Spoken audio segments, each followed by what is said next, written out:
सभी को मेरा नमस्कार। आज हम जो जीवन में सबसे इम्पॉर्टेंट चीज़ जिसको समझना हमने ज़रूरी है उसकी चर्चा करने जा रहे हैं। जो सारी सृष्टि का इसेंस है, सारे धर्मों का इसेंस है। जैसे अगर आप नींबू को निचोड़ते हैं तो उसका रस निकलता है, हम छिलके को फेंक देते हैं, उसका जो इसेंस है वो रस है। संतरे का छिलका निकाल के हम उसका रस लेते हैं। ऐसे संसार में जितने भी धर्म है, जितने भी शास्त्र हैं, जितने भी स्क्रिप्चर्स हैं, उन सबको एक साथ निचोड़ा जाए, उसमें जो तत्व निकलेगा वो सबका इसेंस है। वो क्या है ये हमको समझना है। और केवल शास्त्रों का इसेंस नहीं है, सारी सृष्टि का भी जो इसेंस है वही वह तत्व है। और वही एक तत्व है जिसको जानने के बाद हमारे जीवन की इस लोक और परलोक की सारी समस्या हल करता है। मन को भी शुद्ध वही करेगा, मन की को ब्रेक भी वही देगा, हमारे जीवन की सारी आवश्यकताओं का भी वही पूरा करेगा। हमारा सबसे बड़ा जीवन साथी भी वही है। हम लोग एक बार चर्चा कर रहे थे कि मन को साफ करने के लिए क्या चाहिए, क्या है वह चीज़। अलजबरा में जैसे हम कहते हैं लेट इट बी एक्स, उस एक्स का बाद में हम सॉल्यूशन निकालते कि वह एक्स ही है।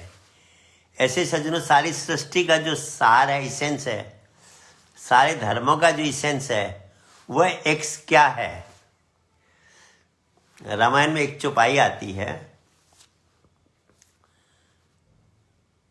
कि सारे धर्मों और शास्त्रों का सार क्या है। वेद पुराण संत मत एवु, जितने भी धर्मशास्त्र हैं सबका एक ही कहना है, सकल सुकृत फल नाम स्नेह। कि सबका जो इसेंस है वह नाम है।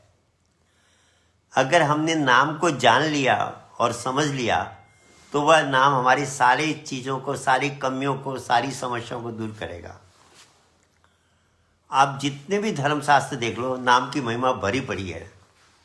और रामायण में तो तुलसीदास ने स्पष्ट कह दिया है, कलयुग केवल नाम आधारा, सुमिर सुमिर नर उतर ही पारा। कलयुग तो केवल नाम के ही अधीन है, बाकी साधन डिफिकल्ट है, सबसे इजी नाम का नाम है। और भी अगर हम शास्त्रों का अध्ययन करें और भी ऋषियों की वाणी देखें, कबीर साहब तो यहाँ कहते हैं, उन्होंने तो बहुत स्पष्ट शब्दों में कहा, नाम लिया तिन सब लिया सकल वेद का भेद। चारों वेदों का जो इसेंस है, जो सार है, वो प्रभु का नाम है। नाम से ही सारी सृष्टि पैदा हुई और नाम में ही सारी सृष्टि का लय हो जाएगा। साइंस भी इस बात को मानती है कि सृष्टि की रचना कैसे हुई। कहते हैं बिग बैंग हुआ, बिग बैंग थ्योरी आपने अगर साइंस में सुनी होगी। बिग बैंग हुआ, उसके बाद ये सारे संसार का रचना हुई। वो बिग बैंग क्या था? बैंग का मतलब होता है सज्जनों कोई स्पंदन, कोई विस्फोट, कोई वाइब्रेशन। वाइब्रेशन की स्केल कम हो ज़्यादा हो, पर वह अपने आप में वाइब्रेशन है, स्पंदन है। तो वह जो स्पंदन है, वह जो वाइब्रेशन है, कहते उसी से सारे संसार की रचना हुई और सारी सृष्टि उसी में व्यापक है और सारी सृष्टि में वह भी व्यापक है। कितनी विचित्र बात है सज्जनों। यही बात हमारे संतों ने भी कही। नानक साहब कहते हैं, शब्द ही धरती, शब्द ही आकाश, शब्द ही शब्द भयो प्रकाश, सगली सृष्टि शब्द के पाछे, नानक शब्द घटा घटाचे। कहते हैं धरती भी शब्द है, आकाश भी शब्द है, प्रकाश भी शब्द है। आप कहेंगे जी कैसी विचित्र बात कर रहे हैं नानक साहब। साइंस भी इस बात को कहती है, मैटर में जो कुछ भी है वह वाइब्रेशन है, फ्रीक्वेंसी अलग अलग है, इसलिए उसकी रूपांतर हो जाता है। सॉलिड भी एक अपने आप में एक वाइब्रेशन है। कोई भी चीज ठोस पदार्थ है, अगर आप साइंस के हिसाब से देखेंगे उसका अपना एक वाइब्रेशन है।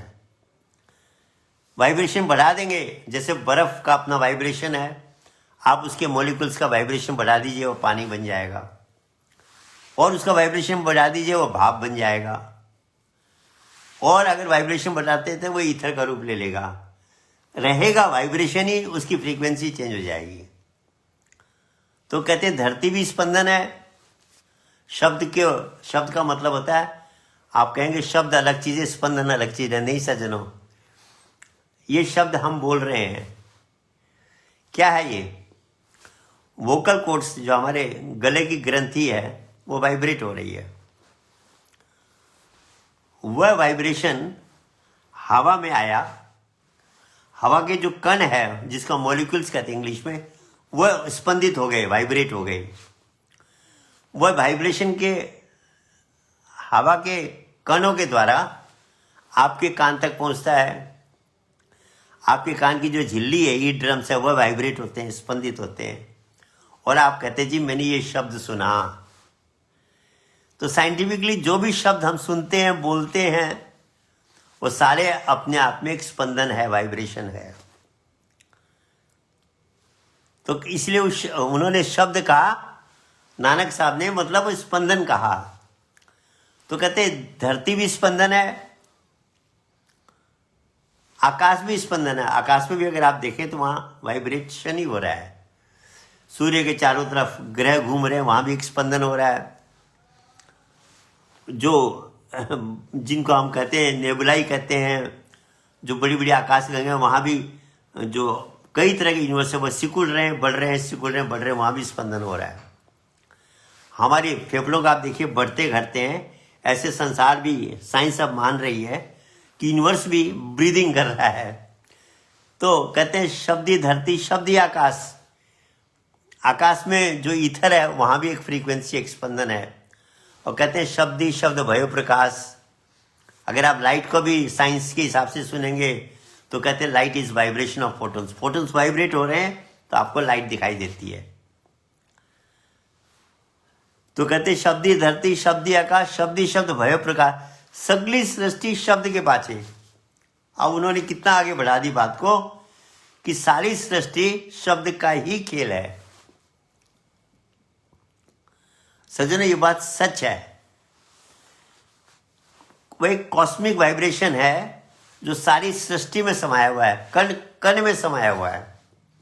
अगर आप एटम को स्टडी करेंगे, एटम के अंदर भी न्यूक्लियस के चारों तरफ इलेक्ट्रॉन घूम रहे हैं, वहां भी एक स्पंदन है। सूर्य के चारों तरफ ग्रह घूम रहे हैं, वहां भी एक स्पंदन है। आपके श्वासों जो घूम रहे हैं, ये भी एक स्पंदन है। गहराई में जाएंगे तो कुछ नहीं है, संसार सारा स्पंदन का ही खेल है। पर ये जितने स्पंदन, ये फ्रीक्वेंसीज हो रही है, इसके पीछे एक महास्पंदन है, एक कॉस्मिक वाइब्रेशन है, जिससे सारे वाइब्रेशन पैदा हुए। जो इनका पेरेंट वाइब्रेशन है वह सार है, और वह अनचेंजेबल है, उसमें कभी परिवर्तन नहीं होता है। उसी को नानक साहब कहते हैं जुगादी सच है भी सच, नानक होशी भी सच। सारी सृष्टि प्रलय हो जाएगी, ये सृष्टि समाप्त हो जाएगी, तब भी वह रहेगा स्पंदन। उसी को हमारे वेदों में अक्षर ब्रह्म कहा। अक्षर ब्रह्म का मतलब होता है अ माने नहीं, क्षर माने नाशवान। वो शक्ति जो अविनाशी है, कभी नाश नहीं होती।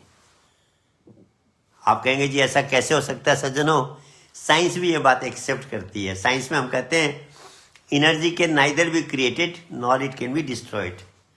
शक्ति की उत्पत्ति भी नहीं है और शक्ति का नाश भी नहीं है। और वह जो शक्ति है वह अपरिवर्तित है, अनचेंजेबल है। आइंस्टाइन ने भी जो फॉर्मूला दिया, क्या कहा? E=mc²। जितना ये मैटर है, इसको जब हम नष्ट करेंगे तो एनर्जी में परिवर्तित हो जाएगा। अगर हम अपोजिट लें तो एनर्जी से सारा मैटर क्रिएट हुआ। तो गेम अंत में बचता है एनर्जी, और वो एनर्जी किस रूप में है? एक स्पंदन के रूप में, एक वाइब्रेशन के रूप में है। तो कबीर साहब कहते हैं, नाम लिया तिन सब लिया सकल वेद का भेद।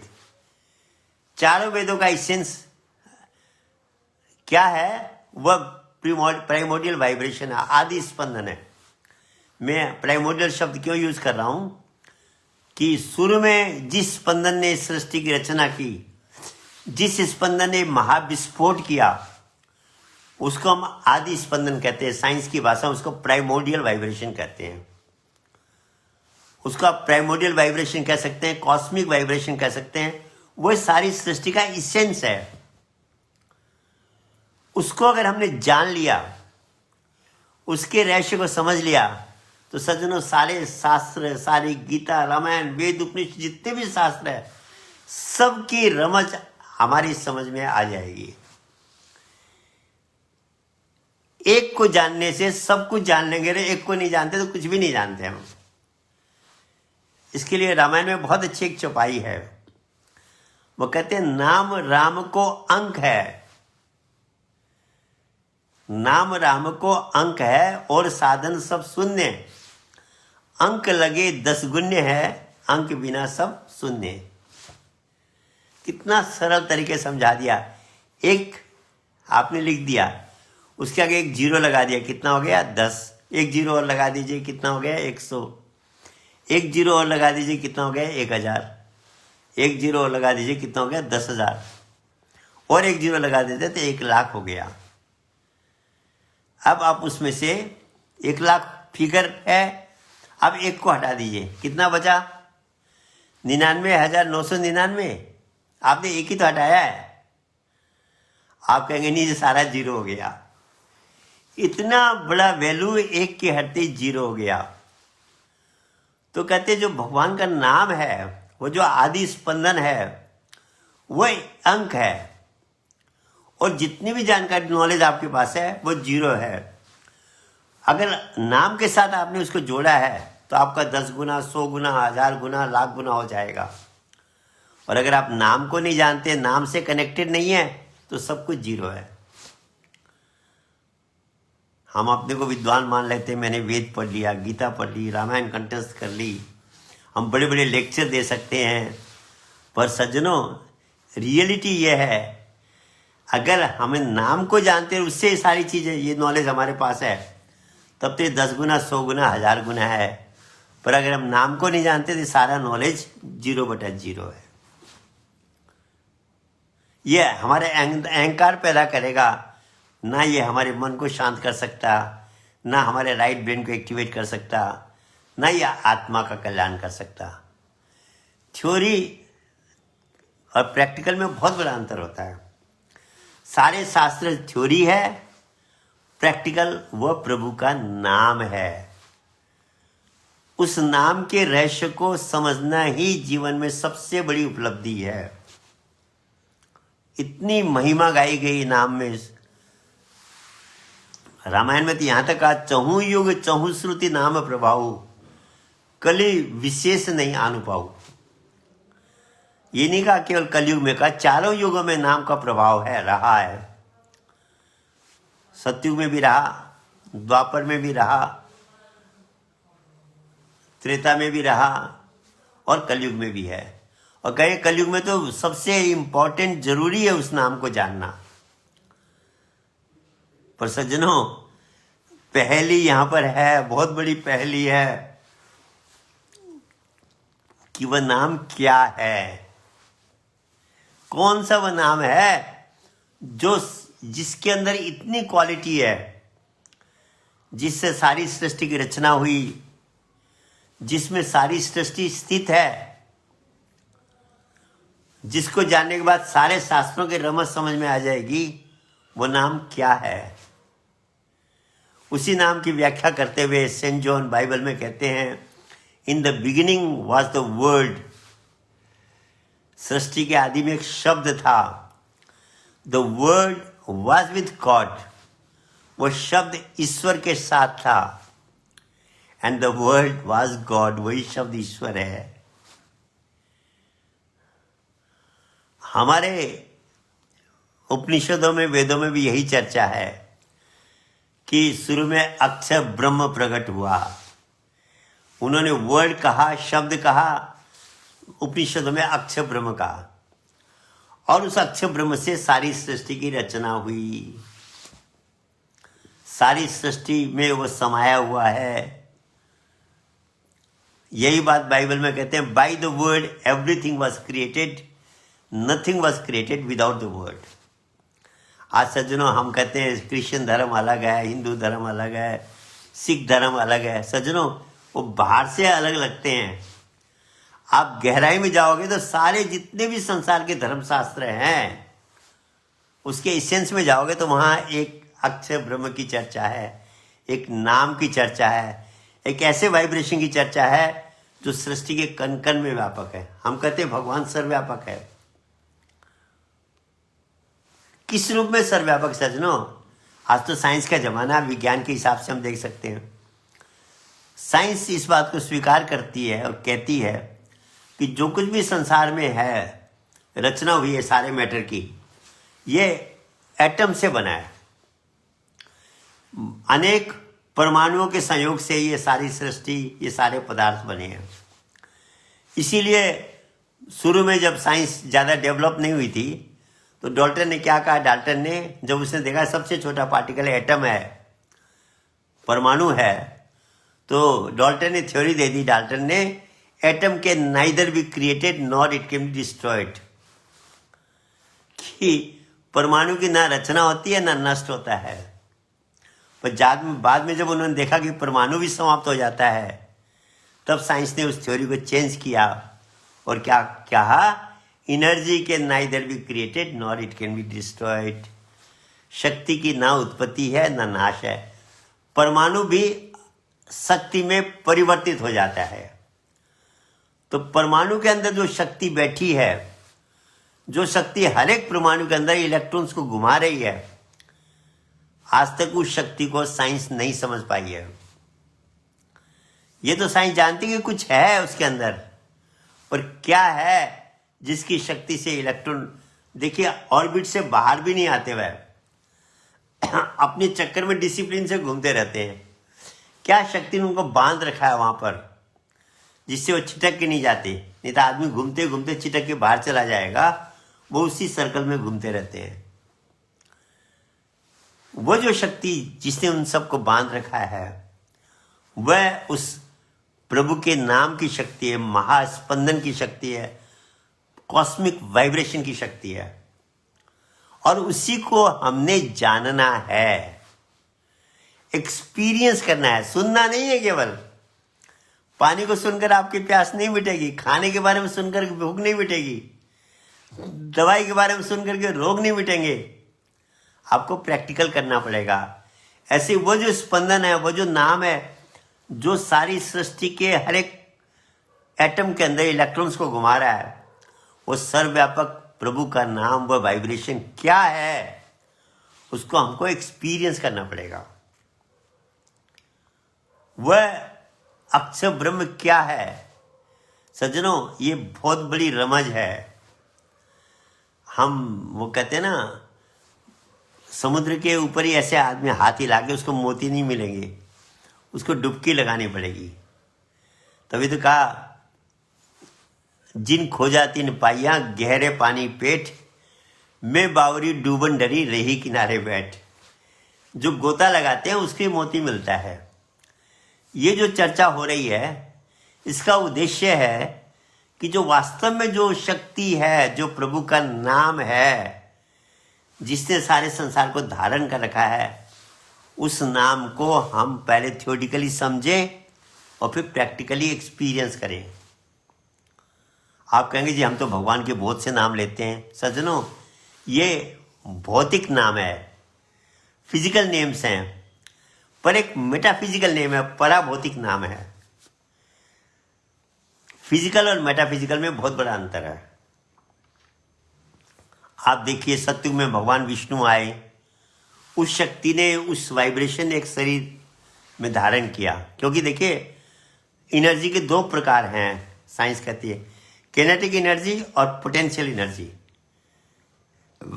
किनेटिक एनर्जी का मतलब होता है एनर्जी इन मोशन, जो गतिशील है, जो शक्ति, उसको किनेटिक एनर्जी कहा। और जो एक जगह स्थिर हो गई उसको पोटेंशियल एनर्जी कहा गया। वो जो वाइब्रेशन है वो तो किनेटिक फॉर्म में है, हमारे अंदर भी चल रहा है, सृष्टि में भी व्यापक है, हर कण कण में वह गतिशील है। पर वह शक्ति समय समय पे शरीर धारण करती है। कभी विष्णु के रूप में आई, कभी राम के रूप में आई, कभी कृष्ण। तो शरीर में जब प्रकट होती है वह फॉर्म पोटेंशियल एनर्जी का फॉर्म हो गया। उस शरीर को भी हम भगवान कह देते हैं, पर शरीर भगवान नहीं था। ये बात हम इसको समझने वाली बात है। शरीर के अंदर जो शक्ति आई थी वह भगवान थी। सतयुग में वो जो शक्ति एक शरीर में आई, उस शरीर को हमने भगवान विष्णु कहा। त्रेता में वही शक्ति फिर दूसरे शरीर में आई, हमने उस शरीर को भगवान राम कहा। राम नाम वशिष्ठ जी ने रखा। जब दशरथ जी को पुत्र रत्न की प्राप्ति हुई, वशिष्ठ जी ने को बुलाया गया तो उन्होंने उनका नाम राम रखा, शरीर का नाम रखा। सुनो, ऐसे वह शक्ति जब द्वापर में आई तो उसका नाम कृष्ण रखा। तो ये शरीरों के नाम रखे गए, पर उस शक्ति का नाम शरीरों से अलग है। ये बात हमको सावधानी से, गहराई से समझनी है। वह किनेटिक फॉर्म ने पोटेंशियल फॉर्म ले लिया, और यही बात बाइबल में भी कहा है। एक जगह बाइबल में कहते हैं द वर्ल्ड, जो शब्द जिसके लिए कहा सृष्टि के आदि में शब्द था, उसी को आगे जाके कहते हैं the world dwelt into the body and became flesh and give light to the world. कितना क्लियरली समझाया है कि वो शब्द ने शरीर के अंदर प्रवेश किया और मांस के रूप में, शरीर में मतलब फ्लैश का रूप ले लिया उसने, और शरीर में प्रकट होकर के सारे संसार को रास्ता दिखाया, संसार का मार्गदर्शन किया। किनेटिक ने, एनर्जी ने पोटेंशियल फॉर्म ले लिया। उसी शक्ति को हम भगवान कहते हैं, गुरु कहते हैं। ये पोटेंशियल फॉर्म है उस शक्ति के, जो हमें उस शक्ति का अनुभव कराती है। भगवान कृष्ण ने अर्जुन को उसी शक्ति का अनुभव कराया और कहते हैं अव्यक्तो अक्षर इति युक्तमाहु प्रमाम गतिम यम प्राप्य न निवर्तन्ते तद्धाम प्रमो मम। अर्जुन एक ऐसा अक्षर है जो वाणी से व्यक्त नहीं होता, और वही मेरा परम धाम है, परम गति को देने वाला है, जिसको जानने के बाद, जिससे कनेक्ट होने के बाद ये संसार में जीव भटकता नहीं है। और कहा यही सब विद्याओं की राजा है, राज विद्या भी उसको कहा। कहीं एक जगह कहते हैं ओम इति एकाक्षर ब्रह्म, कि वहां पर ओम की भी समाप्ति हो जाती है। वो जो अक्षर ब्रह्म है वह, उसका सुमिरन करना है। तो सज्जनों, ये जो नाम की चर्चा है, अनेक प्रकार से जो चर्चाएं हैं, इतनी महिमा, नाम की इतनी महिमा शास्त्रों ने गाई कि अगर आप नाम का सुमिरन करने लग गए तो कहा वह कल्प वृक्ष है। कल्प वृक्ष का मतलब होता है आप जो इच्छा करो पूरी करेगा। तो कहते हैं राम नाम को कल्प तरु कलि कल्याण निवास जय सुमिरत वै भाग्य से तुलसी तुलसीदास। कि भगवान का जो नाम है वो कल्प वृक्ष है। कुछ लोग कहते हैं शुद्ध भावना से भगवान का नाम जपना चाहिए तभी कल्याण होगा। पर सज्जनों, रामायण इससे विपरीत कहती है। वो नाम ऐसा नाम है, अब शुद्ध भावना से जपो, जैसे भी जपो, अगर आपने उस नाम को जपा वो आपका कल्याण ही कल्याण करेगा। इसलिए कहते भाव कुभाव अनख आलसहु, भाव कुभाव अनख आलसहु नाम जपत मंगल दसो दिशहु। अब बोलिए इससे स्पष्ट रूप से क्या कहेंगे कि अच्छी भावना से जपो, बुरी भावना से जपो, कामना के वशीभूत होके जपो, आलसी बन के जपो। अगर तुमने नाम को जप लिया जैसे भी, वो नाम तुम्हारा कल्याण ही करेगा। नाम जपत मंगल दसो दिशों। तो क्योंकि वो नाम ऐसा कि जब आप उसको जपोगे, आपकी भावना बुरी भी है तो अच्छी बना देगा। बुरी भावना किसमें होती है? मन के अंदर होती है। आपके घर में मेला है, आपने जहां झाड़ू लगा दी तो मेला साफ हो गया। कपड़ा गंदा आपने साबुन से लगा के धो दिया, वो साफ हो गया। तो कहते हैं नाम जो है वो झाड़ू का काम करता है, साबुन का काम करता है, और वह मन के सारे विकारों को समाप्त करता है। तभी तो कहा मेरे गुरुजी ने दीनी अमृत नाम जड़ी, काटे से काटत नहीं, जाले से जरत नहीं, निसी दिन रहत हरी। मेरे गुरुजी ने दीनी अमृत नाम जड़ी, कि मेरे गुरु महाराज जी ने, सच्चे जो गुरु महाराज होते हैं सज्जनों, नहीं तो लोग ये बाहर के नाम जपना सिखाते हैं। कहते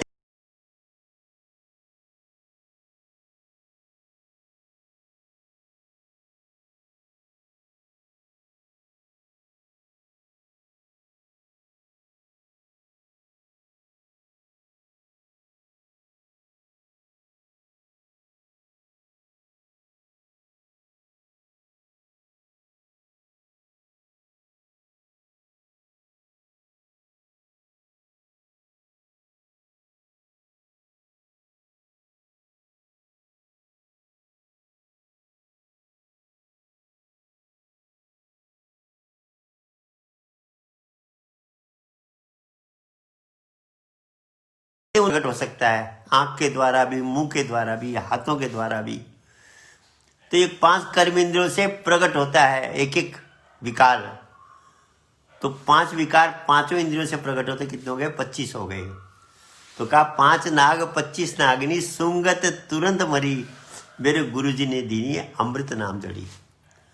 तो वो जब नाम का हम सुमिरन करेंगे तो ये जो विकार है, हम कामना के वशीभूत होकर जप रहे हैं, कुभाव से जप रहे हैं, वो नाम ये सब अपने आप मिटा देगा।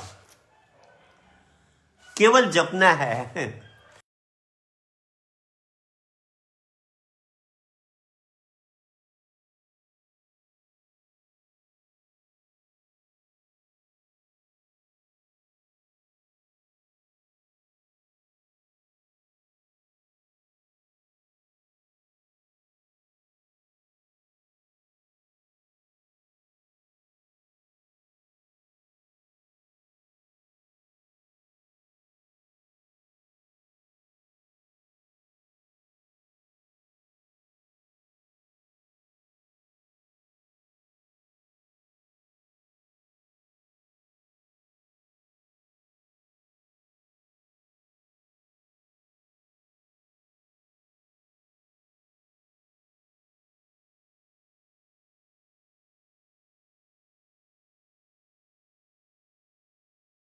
सारी गंदगी भरी जाती है।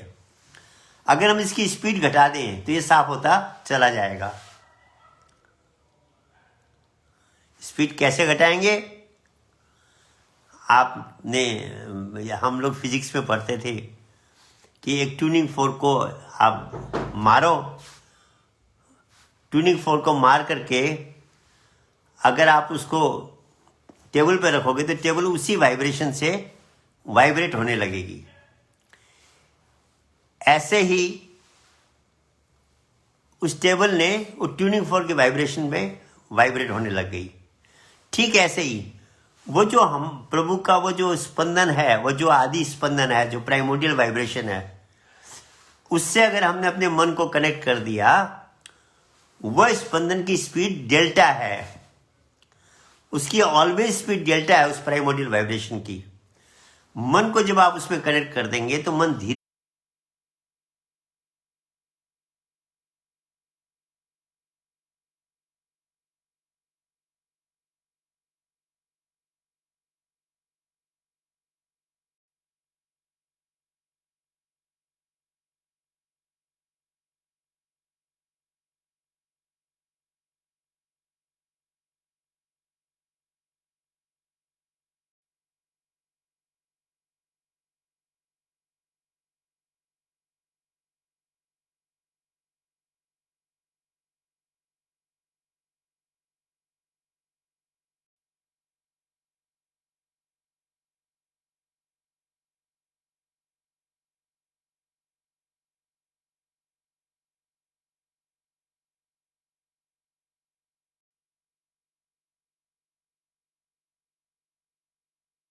धीरे धीरे डेल्टा को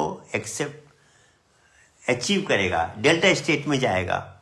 और जब मन डेल्टा में जाएगा तो डेल्टा स्पीड सबसे कम स्पीड है, उसमें ये मन के अंदर के विकार अपने आप गिर जाएंगे, साफ हो जाएंगे। ये टेक्निकल प्रोसेस है मन को साफ करने का। मन की स्पीड घटानी है और स्पीड घटेगी जब वह उस प्राइमोडियल वाइब्रेशन से हम उस मन को कनेक्ट करेंगे। तभी तो नानक साहब ने अंत में कहा कि सारी सृष्टि शब्द के पाछे, नानक शब्द घटा घटाचे।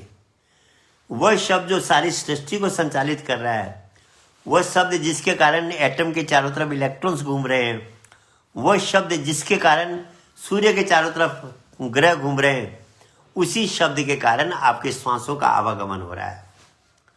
अभी तक साइंस समझ नहीं पाई ऑक्सीजन को तानने वाला छोड़ने वाला कौन है, श्वास को लेने वाला छोड़ने वाला कौन है, ऑक्सीजन लेके कार्बन डाइऑक्साइड बना के कौन फेंकता है, क्या है वह पावर। आज तक साइंस इसको समझ नहीं पाई है और ना समझ पाएगी, क्योंकि वो पावर मेटाफिजिकल है, साइंस की रिसर्च फिजिकल है। तो कहते हैं वो जो शब्द है जो हमारे श्वासों को चला रहा है, उस शब्द से अगर हम अपने मन को कनेक्ट कर देते हैं तो ये मन साफ हो जाएगा। चाहे आप कुभाव से जप रहे हैं, कामना के वशीभूत होकर जप रहे हैं, वो ऐसा नाम है कि आपके मन को शुद्ध कर देगा। पर सज्जनों, इस रहस्य को समझना पड़ेगा। और अब वो नाम क्या है, उसकी रमज को समझना पड़ेगा। और सीरियस नहीं होंगे हम, समझ में नहीं आएंगे, और हम अपने अंदर पहले भर के बैठे हैं कि नहीं मैं तो बस यही नाम है, तो सज्जनों वह आपकी मर्जी है। फिर कितना भी आप सुनो अंदर जाएगा ही नहीं। वह कहते हैं एक गया भिक्षुक कि एक ने कहा एक स्वामी जी से कि भाई मुझे कुछ उपदेश दो। बोले कल आना। अगले दिन फिर वह गुरु जी के पास गया, कुछ भेंट भी लेके गया, फल फूल कुछ भी रहे होंगे। गुरु जी ने एक कमंडलू कहा इसमें डाल दो। उस कमंडलू में ऊपर तक कंकर पत्थर